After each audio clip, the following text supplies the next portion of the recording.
Hello friends, welcome to my channel. देखो हमारी ये जो वीडियो है ना, ये एसएससी सीएचएसएल 2024 में पूछा गया क्वेश्चन है। अब मैं आपको 10 सेकंड दे रहा हूँ, इस क्वेश्चन को सॉल्व करके बताओ 10 सेकंड में। क्वेश्चन में आपको समझा देता हूँ।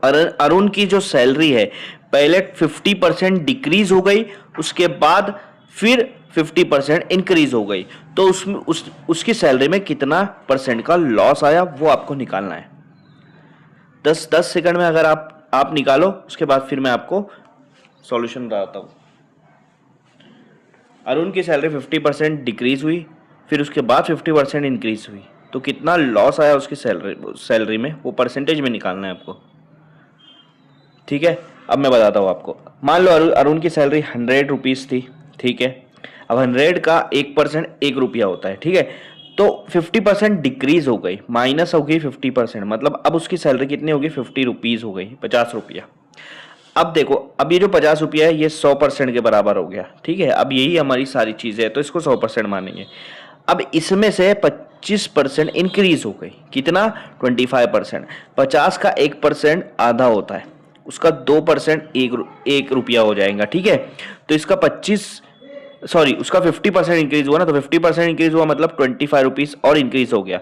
देखो, अगर आपको नहीं समझ रहा तो 50 का कितना निकालना है, 50%। तो 50% में के लिए नीचे 100 लगाओ, 0 0 कैंसिल, 0 0 कैंसिल, 5 5 जा 25, मतलब 25 रुपया बढ़ गया है। तो 50 में 25 रुपया बढ़ा दो, कितना बचेगा, 75 रुपीज़।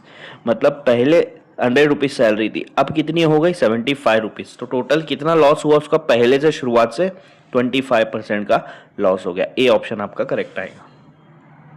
ये भी आपका एसएससी सीएचएसएल में पूछा गया 2024 का, ये सेकंड क्वेश्चन है। इसको भी 10 सेकंड में आप सॉल्व करके बताओ कि आंसर क्या आएगा। सिंप्लीफाई द फॉलोइंग एक्सप्रेशन है आपके पास, देखो ये दिया है, इसको 10 सेकंड में सॉल्व करके बताओ, उसके बाद मैं आपको सॉल्यूशन बताता हूँ।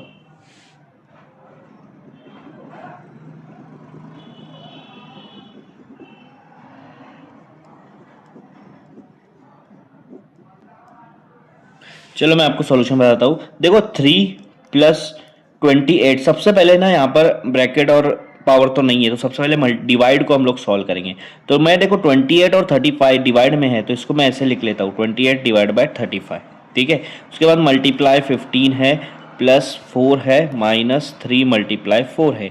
सबसे पहले डिवाइड को सॉल्व करते हैं, दोनों 7 के टेबल में आते हैं, 7 4 जा, ये 7 4 जा हो जाएगा, और ये 7 5 जा हो जाएगा। तो आपका आंसर ऐसा जाएगा, 3 + 4 डिवाइड बाय 5 मल्टीप्लाई 15 +4 माइनस, देखो ये मल्टीप्लाई है, तो मल्टीप्लाई अब हमको सॉल्व करना है, तो इसको सॉल्व कर लेते, 3 4 जा 12। ठीक है, यहाँ पे डिवाइड आ रहा, तो मैं क्या करूँगा, इसको ठीक है, पहले आप मल्टीप्लाई सॉल्व कर लो, 4 15 जा, देखो यहाँ पे डिवाइड कर लो, वो इजी पड़ेगा, 15 1 जा 5 1 जा 5 5 3 जा 15। ओके, इधर तुम बोलोगे कि मल्टीप्लाई क्यों सॉल्व किया, क्योंकि ये अलग था, तो इसको आप सॉल्व कर सकते थे। ठीक है, हाँ, यहाँ बचेगा 4 और 3, 4 3 जा क्या होगा, क्योंकि यहाँ मल्टीप्लाई है, अब मल्टीप्लाई करेंगे, 4 3 जा क्या हो जाएगा, 12 12 प्लस यहाँ पे 4 आ रहा है, यहाँ पे माइनस, यहाँ पे 12। अब अगर आप देखोगे +12 और -12, ये दोनों को कैंसिल कर दो, क्या बचा आपके पास, 3 + 4, 3 + 4 क्या आएगा, 7। तो आपका ऑप्शन यहाँ पे 7 आ रहा है।